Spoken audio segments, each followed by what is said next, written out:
அனைவருக்கும் வணக்கம். Welcome to Rockfort சமையல். இன்றைக்கி நம்ம சேனலில் பார்க்க போகிற ரெசிபி என்னென்னு பார்த்தீங்கன்னா, டீ காஃபியோட சாப்பிட்றதுக்கு ரொம்ப ரொம்ப சூப்பரான கோதுமை வடை எப்படி செய்கிறதாங்க நம்ம இன்றைக்கி பார்க்க போகிறோம். இது ரொம்பவே கிறிஸ்பியாகவும் உள்ளுக்குள்ளே நல்லா சாஃப்டாகவும் ரொம்ப ரொம்ப சூப்பராக இருக்குங்க. கண்டிப்பாக ஈவினிங்கில் இந்த மாதிரி ஸ்நாக்ஸ் செஞ்சு பாருங்கள், எல்லாருமே விரும்பி சாப்பிடுவாங்க. இப்போ இந்த ஸ்நாக்ஸ் எப்படி செய்கிறதுன்னு பார்க்கலாங்க. இப்போ வாங்க நம்ம வீடியோக்குள்ளே போகலாம். இப்போ இந்த ரெசிபி செய்கிறதுக்கு ஃபஸ்ட்டு ஒரு மிக்சிங் பவுலில் 1 கப் அளவுக்கு கோதுமை மாவு எடுத்துக்கோங்க. கூடவே 1/2 கப் அளவுக்கு பச்சரிசி மாவு சேர்த்துக்கலாங்க.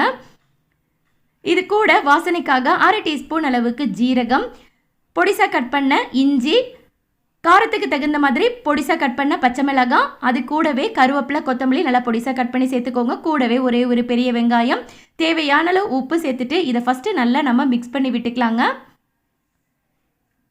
இப்போ இது எல்லாத்தையும் மிக்ஸ் பண்ணதுக்கப்புறம் கொஞ்சம் கொஞ்சமாக தண்ணி விட்டு மாவு இட்லி மாவு பதத்துக்கு இதை நல்லா மிக்ஸ் பண்ணி எடுத்துக்கோங்க. இப்போ பார்த்தீங்கன்னா மாவு இட்லி மாவு பதத்துக்கு நல்லா மிக்ஸ் பண்ணதுக்கப்புறம் இதில் 1 சிட்டிகை அளவுக்கு பேக்கிங் சோடா சேர்த்துக்கோங்க.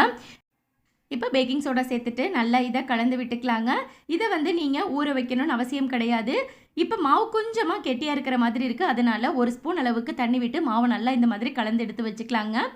இப்போ இதை நம்ம வடை மாதிரி நம்ம சுட்டு எடுத்துக்கலாம். அதுக்கு பேனில் எண்ணெய் ஊற்றியாச்சு. எண்ணெய் நல்லா ஹீட் ஆனதுக்கப்புறம் அடுப்பை மிதமான தீயில வச்சுட்டு இந்த மாதிரி கொஞ்சம் கொஞ்சமாக மாவு எடுத்து நம்ம விட்டுக்கலாங்க.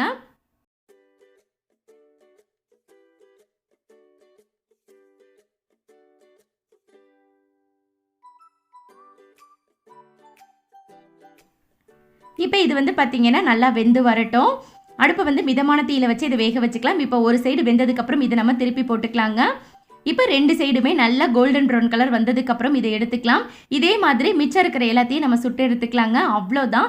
ரொம்ப ரொம்ப சிம்பிளாக ஜஸ்ட் 1 கப் கோதுமை மாவும் 1/2 கப் பச்சரிசி மாவும் இருந்ததுன்னா ஈஸியாக நல்ல கிறிஸ்பியான மொறு டீ டைம் ஸ்நாக்ஸ் ரெடி ஆயிடுச்சுங்க. கண்டிப்பாக நீங்களும் இந்த மாதிரி 1 டைம் இந்த கோதுமை வடையை செஞ்சு பாருங்கள், ரொம்பவே சுவையாக இருக்கும். இது கூட நீங்கள் தேங்காய் சட்னி வச்சு சாப்பிட்டீங்கன்னா ரொம்பவே பிரமாதமாக இருக்கும். கண்டிப்பாக நீங்களும் செஞ்சு பார்த்துட்டு உங்களோட ஃபீட்பேக்ஸை எனக்கு கீழே கமெண்ட் செக்ஷனில் சொல்லுங்கள். என்னோட இந்த பதிவு உங்களுக்கு பிடிச்சிருக்குன்னு நினைக்கிறேன். அப்படி பிடிச்சிருந்தா நம்ம சேனலை மறக்காமல் சப்ஸ்கிரைப் பண்ணிக்கோங்க. என்னோட இந்த பதிவை பார்த்ததுக்கு நன்றி.